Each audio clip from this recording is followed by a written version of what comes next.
Best varicose wines చికిత్సనే పొందండి. నొప్పి లేని చికిత్స కోసం సంప్రదించండి ఎవిస్ హాస్పిటల్. నమస్తే రమ్మగారు. నమస్తే జయ. రమ్మగారు, కూరగాయలు ప్రతి దాని వల్ల ఏదో ఒక ఉపయోగం ఖచ్చితంగా ఉంటుంది కదండి. వెజిటేబుల్స్ మస్ట్ అంటారు. పిల్లలు కొన్ని తింటారు, కొన్ని తినరండి.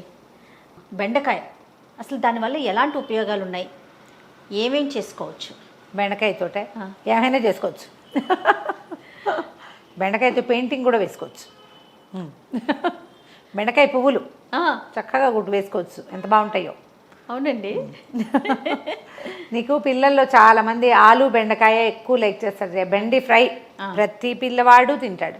మనం ఏం చెప్తాం అంటే బెండకాయ తింటే బ్రెయిన్ పెరుగుతుందని చెప్తాం. మ్యాథ్ బాగా వస్తుందని, లెక్కలు బాగా వస్తాయి కాబట్టి బెండకాయ బాగా తినాలి అని చెప్తాం. బెండకాయ ఉంది ఫ్రై చేసుకుంటే కొంచెం ఓపిగ్గా కొనుక్కొచ్చుకోవాలి, ఓపిగ్గా ఏరుకొచ్చుకోవాలి, ఓపిగ్గా తరగాలి, ముక్క చూసుకుంటూ ఓపిగ్గా వేయించాలి, ఓపిగ్గా తినిపించాలి. అయితే బెండకాయలు ఎక్కువ తింటే వాతం చేస్తుంది అని చెప్తారు. రోజు బెండకాయే తింటే తరచుగా బెండకాయలు దొడ్లో కాస్తాయి, ఒళ్ళు నొప్పులు బయటపడతాయి. వాతం బెండకాయ. ఓకే. బెండకాయ జలుబు చేస్తుంది అంటారు. జలుబు కంటే ఎక్కువగా చేసేది వాతం చేస్తుంది, ఒళ్ళు నొప్పులు. గుమ్మడికాయ వాతం అంటారు చూడు, అలాగే బెండకాయ కూడా. మామూలుగా మన వారానికి 2 సార్లు 3 సార్లకి ఏం అవ్వదు, ఎంతసేపు బెండకాయ. అది కూడా 2 పూట్లా తింటే. పాత పద్ధతి అమ్మా ఇది, డాక్టర్లు చెప్పే వ్యవహారం కాదు. ఇళ్లలో అమ్మమ్మలు చెప్తారు. బెండకాయ పులుసు కూర చేసామనుకో పొద్దున, రాత్రిపూట అసలు తిన్నిచ్చేవాళ్లే కాదు, 2వ పూటకు ఉంచరు. పొద్దున వేసుకొని వాడే రాత్రికి వేసుకోవచ్చు, 2 పూట్లా తినకూడదు. బెండకాయ వాతం ప్రెగ్నెన్సీలో 1 పూటే పొద్దున్న తింటే బెండకాయ సాయంత్రానికి ససేమిరా పెట్టరే, పెట్టకూడదు. ఇప్పుడు డెలివరీ లైన్ వాళ్ళకి పెట్టకూడదు. కానీ బెండకాయ వల్ల తెలివి పెరుగుతుంది. కాకపోతే ఇటీవల కాలంలో మనం ఏం వింటున్నామంటే, ఈ బెండకాయ తినడం అంటే మనం ఏం చేస్తాం, వేపుడు చేస్తాం, ఇగురు చేసుకుంటాం, ఉల్లిపాయ వేసి ఇగురు చేస్తాం, ఉల్లిపాయ లేని ఇగురు చేస్తాం, 2 ఇగుర్లు. తర్వాత ఏమో బెండకాయ పులుసు కూర చేస్తాము, అంటు పులుసు చేస్తాం. మనం చేస్తాం మన దాంట్లో, కావాలంటే వీడియో చెక్ చేయండి. బెండకాయ పులుసు చేస్తాం, బెండకాయ పచ్చడి చేసుకుంటాం, బెండకాయ ఒరుగులు చేసుకునే వాళ్ళు పాతకాలంలో. బెండకాయలు బాగా వచ్చేటప్పుడు ఒక మాదిరిగా ముదిరినవే సన్న ముక్కలు తరిగేసి ఎండపోసేసుకునేవాళ్ళు. కూరలు లేనప్పుడు రాత్రిపూట వేయించుకోవడానికి హాయిగా ఉండేది. బెండకాయ ఒరుగులు చేస్తారండి, చేసేవాళ్ళం. ఇప్పుడు ఎందుకు ఇది వరకటి కాలంలో 40-50 ఏళ్ల నాడు కూరలు తక్కువ. వర్షాకాలం ఊళ్ళ మధ్య ట్రాన్స్పోర్టేషన్ లేక కూరలు అందేవి కాదు. దోసకాయ ఒరుగులు, వంకాయ ఒరుగులు, కాకరకాయ ఒరుగులు, బెండకాయ ఒరుగులు చేసి పెట్టుకునేవాళ్ళం. ఒరుగు అంటే ఏం లేదు, ముక్కలు తరిగి ఎండలో పోసుకోవటం, ఉప్పు కలిపి పెడతారు, లైట్గా ఉప్పు కలుపుతారు. అన్నిటికీ ఏం అవసరం లేదు, మనం చాట్లో పోసి ఎండబెట్టేస్తే శుభ్రంగా ఎండిపోతాయి. బాగా గలగల్లాడిచ్చి డబ్బాలో పోసి పెడితే అవేమీలే, వాటిని నూనెలో వేయించుకోవడం, ఉప్పు కారం జీలకర్ర చల్లుకుని ఆ మాత్రం ఒరుగులు ఉన్నాయనుకో, అంత కూర ఉందా, చారు పెట్టుకుంటే ఒరుగు నలుచుకుని తింటాం కదా వడియాల్లాగా. దోసకాయ ఒరుగులు, మామిడికాయ ఒరుగులు, మామిడికాయ ఎండు ముక్కలు పెట్టుకుంటాం కదా మనం, మామిడికాయ ఎండబెట్టి పెట్టుకోవచ్చు, గుజ్జు చేసి పెట్టుకోవచ్చు. అట్లా బెండకాయ ఒరుగులు పెట్టేవాళ్ళం. పిల్లలు పెయింటింగ్ నేర్చుకునేటప్పుడు బెండకాయ ఇలా కట్ చేస్తే లోపల షేప్ ఎట్లా వస్తుంది, దాన్ని ఇట్లా అక్షరాలు గీతలు గీసి నేలకేసి నొక్కామనుకో ఇట్లా తెరుచుకుంటుంది. అది రంగులో ముంచి ఇట్లా ప్రింట్ చేసుకోవటం మా పిల్లలు చాలా చేసేవాళ్ళు. పెయింటింగ్, బెండకాయ పెయింటింగ్. ఆ తర్వాత ఈ మనం ఈ ఎంబ్రాయిడరీలు కుట్లల్లో ఒక రకమైన పువ్వులు ఉంటాయి, అవి బెండకాయ షేప్లోనే కుట్టుకుంటాం. ఊరికే చెప్తున్నాను నేను. అదేలేండి. బెండకాయ గురించి ఇటీవల వింటున్న చాలా ఇంట్రెస్టింగ్ టాపిక్ ఏంటంటే, బెండకాయ నీళ్లు మోకాళ్ళలో గుజ్జు పెరుగుతుంది, కొలెస్ట్రాల్ తగ్గుతుంది, తర్వాత ఇంటెస్టైన్స్ చాలా క్లీన్ అవుతాయి, తర్వాత ఏమో దాన్ని ఏమంటారు కాన్స్టిపేషన్ తగ్గుతుంది దానివల్ల. డాక్టర్లు, ఆయుర్వేద వైద్యులు చాలా ఆసక్తికరంగా చెప్తున్నారు. టైప్ 2 డయాబెటీస్ ఉన్న వాళ్ళకి చాలా ఉపయోగపడుతుంది. ఇది మందుగా భావించద్దు నాయన, దీన్ని మందని మనం అనుకోకూడదు. ఇది ఎట్లా చేయాలంటే, నువ్వు మందులు వేసుకుంటావు, అనుపానం దాంతో పాటుగా తీసుకునేది మెయింటెనెన్స్ అనుకో, అంతే. షుగర్కి మందులు వేసుకుంటారు, అవి ఒకసారి ఫ్లక్చువేషన్స్ వస్తూ ఉంటాయి, ఎక్కువ పెరిగిపోయే అవకాశాలు ఉంటాయి. టైప్ 2లో రకరకాల ప్రాబ్లమ్స్ వస్తాయి. అవి రాకుండా ఇలాంటివి కాపాడతాయి. ఏంటంటే మన తాలూకు దైనందిన జీవితంలో ఇలాంటి కొన్ని అలవాట్లు చేసుకోవటం. మనం చెప్పుకుంటామా, వేపూత తినండి సంవత్సరానికి ప్రతి నెల అంత, నేను చేస్తానని చెప్పాలా నీకు, అది చేయొచ్చు. తర్వాత ఏం చేయొచ్చు, మనం కరివేపాకు, కొంచెం జీలకర్ర, కాసిన జీలకర్ర, మిరియాలు, కాస్త కరివేపాకు వేయించేసి 2 వెల్లుల్లిపాయలు కూడా వేసుకోవచ్చు, నేతిలో వేయించి అన్నంలో వేసుకుని అంత తింటాం. అల్లం ముక్కలు చిన్న చిన్న ముక్కలు చేసి కాస్త కొంచెం ఉప్పు కలిపి అన్నంలో మొదటి ముద్దలో పెట్టుకుని తినడం. ఇవన్నీ మన లైఫ్ స్టైల్లో కనుక రెగ్యులర్ జీవితంలో ఉంటే ఏమవుతుందంటే ఈ పొట్టకి సంబంధించిన సమస్యలు అదుపులో ఉంటాయి.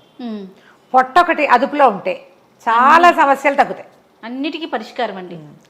అంటే 70% ప్రాబ్లమ్స్ గట్టు మీద నుంచే వస్తాయి. ఇవన్నీ గట్ హెల్త్కి ఉపయోగపడేవి. మీరు ఆలోచించి చూడండి, మనం ఇట్లా చేస్తున్నామా అని చేయటల్లా. ఇంత వాంపొడి వేసుకోవటం పెద్దవాళ్ళు చేసేవాళ్ళు కాదా జయ? అల్లం ఒక మాట ఒక దంచి ఒక చిటికెడు ఉప్పేసి దంచడం, అంత అల్లం ముద్ద అన్నంలో కలిపేసి కాస్త నెయ్యి చుక్కేస్తే కాస్త కారం కారంగా ఉంటుంది. ఒక ముద్ద మనం తినేసి ఒక అరముద్ద పిల్లలకు పెట్టేద్దాం.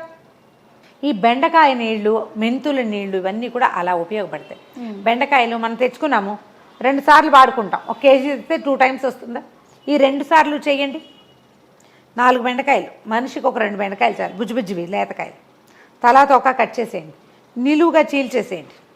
4 చీలికలు చేసామనుకో, ఏదో వంకాయ చీలుస్తాను చూడు, ఒక గ్లాసు నీళ్ళల్లో 2 బెండకాయలు పడేసి పక్కన పెట్టండి. తెల్లారాక ముక్కలు తీసి బయటపడేయండి, ఆ నీళ్లు తాగేయండి. చాలా డిఫరెన్స్ కనపడుతుంది జయ. ట్రై చేశారా? ట్రై చేశాను నేను ట్రై చేశా. అది కాన్స్టిపేషన్ని తగ్గిస్తుంది. బెండకాయలో జిగురు ఉంటుంది కదా, అది వాటర్ సాల్యుబుల్, నీటిలో కరుగుతుంది నిదానంగా. అది దాంట్లో ఉండే ఫైబరు ఆ వాటర్ సాల్యుబుల్సే ఉన్నాయి. అవి అన్ని జిగురు దిగుతుంది. పెద్ద రుచిలో తేడా ఏముండదు. నేను బెండకాయ తెచ్చినప్పుడల్లా చేస్తున్నాను జయ కొంతకాలంగా. మాకు మా ఇంట్లో ఉంది ఇలాగా. ఒక 50 దాటేసరికల్లా కొంచెం స్టమక్ డిస్టర్బెన్సెస్, శనగపిండి పడదు, అది పడదు, ఇది పడదు, పప్పులు పడవు, గ్యాస్ ఫామ్ అవుతుంది, ఎప్పుడు పొట్టలో ఏదో సమస్య ఉన్నట్టుగా ఉంటుంది. నేను చిరుమామిళ్ళ మురళీ మనోహర్ గారివి చాలా వింటాను. వారిది ఒక బుక్ ఉంది నా దగ్గర, అందులో చదివా. క్లియర్గా చెప్తున్నా వారు చెప్పింది అనేది. మనం చెప్తే ఇంకా కొంతమంది వింటారు, ఆయనదే వినని వాళ్ళు కొంతమంది ఉంటారు కదా. కావాలంటే వారి పుస్తకం కోసం చూడండి ఎన్ని చిన్న చిన్న చిట్కాలు ఉన్నాయో. ఆయన చెప్తారు దీన్ని ఏదో శీతల కషాయం అలాంటిది ఏదో ఉంటుంది, శైత్య కషాయం అలాంటిది ఒక ప్రత్యేకంగా పేర్లు చెప్తారు. నానబెట్టడమే, మనం అంతకంటే ఏం చేయట్లా. పొయ్యి మీద పెట్టి మరిగిచ్చే పని కూడా లేదు. రాత్రి నానబెట్టాము, పొద్దున్న తాగేసాము అంతే. ఎవరికైనా పిల్లలకి కాన్స్టిపేషన్ ఉంటే మార్నింగ్ ఫస్ట్ ఈ వాటర్ ఇవ్వండి. మీకు కూడా పెద్దవాళ్ళు కూడా తాగొచ్చు. ఇంటెస్టైన్స్ క్లీన్ అవుతాయి. మనకేంటంటే ఒంట్లో నుంచి టాక్సిన్స్ రిలీజ్ అవ్వాలంటే మొదట ఇంటెస్టైన్స్ క్లీన్ అవ్వాలి. అవును, రెగ్యులర్గా ఫ్రీ మోషన్ అవ్వటం ఇది అవసరం కదా. ఇది బాగా ఉపయోగపడుతుంది. బెండకాయ తినటంతో పాటు తాగటం కూడా ప్రాక్టీస్ చేయండి. ఫ్రెష్ దొండకాయలు ఉంటాయి, ఈ బెండకాయలు ఉంటాయి మనకి దొడ్లో. ఏమైనా 1-2 చెట్లు నేను బెండ మొక్కలు, బుజ్జి మొక్కలు, కాయలు ఉంటాయి కదా చిట్చిటివి, ఓ 2 కాయలు నీళ్ళలో వేసుకొని చూడండి. ఒక వారం 10 రోజులు చేయండి, గ్యాప్ ఇచ్చేయండి, మళ్ళీ ఒక వారం చేయండి. లేదా ఎప్పుడు బెండకాయ తెస్తే అప్పుడు చేయండి. పిల్లలకు కూడా ఇవ్వచ్చు. పెద్ద గిన్నెలో వేస్తే పొద్దున అందరూ ఆ నీళ్ళే తాగేద్దాం, పెద్ద రుచి తేడా ఏమీ రాదు. చాలా చిన్న డిఫరెన్స్. బెండకాయ మొదట శుభ్రంగా కడగండి. రమ్మగారు జిగురు జిగురుగా అనిపిస్తుందా? ఏమనిపించట్లేదు జయ, అవునా? ఏమనిపించదు. చాలా స్లైట్ డిఫరెన్స్. ఎవరో ఉంటారు అది పట్టుకునే వాళ్ళు, అది కూడా పట్టుకునే హంసలు. జనరల్ అందరూ హంసల్లా ఉండరు, మనుషుల్లానే ఉంటాం కదా. ఒక గ్లాస్ నీళ్లు, 2 బెండకాయ శుభ్రంగా కడగండి, తలా తొక్క కట్ చేయండి, 4 కత్తెర పెట్టి 4 చీలికలు కట్ చేయండి, నీటిలో వేసి మూత పెట్టేయండి. ట్రై చేసి చూడండి. ఇదేంటంటే బ్లడ్ షుగర్ని తగ్గిస్తుంది, డయాబెటీస్కి బాగా పనిచేస్తుంది. తర్వాత ఏమో ఈ మన కొలెస్ట్రాల్కి బాగా పనిచేస్తుంది. ఆ తర్వాత ఈ ఇంటెస్టైనల్ క్లెన్జింగ్కి చాలా బాగా యూజ్ అవుతుంది. ఇవి చాలా బాగా మనకి సూపర్. వీటితో పాటు నేను ఇందాక చెప్పినట్టుగా అండి మోకాలు గుజ్జు పెరుగుతుంది అనేసి చాలా సార్లు విన్నా నేను. మోకాలు గుజ్జు పెరుగుతుంది అంటారు. ఇంకొకటి కంటి చూపుకి చాలా అవసరం, దానికి కూడా యూజ్ అవుతుంది. ఎన్ని ఉపయోగాలు ఎన్ని ఉన్నప్పుడు ఒకసారి చేసి చూద్దాం.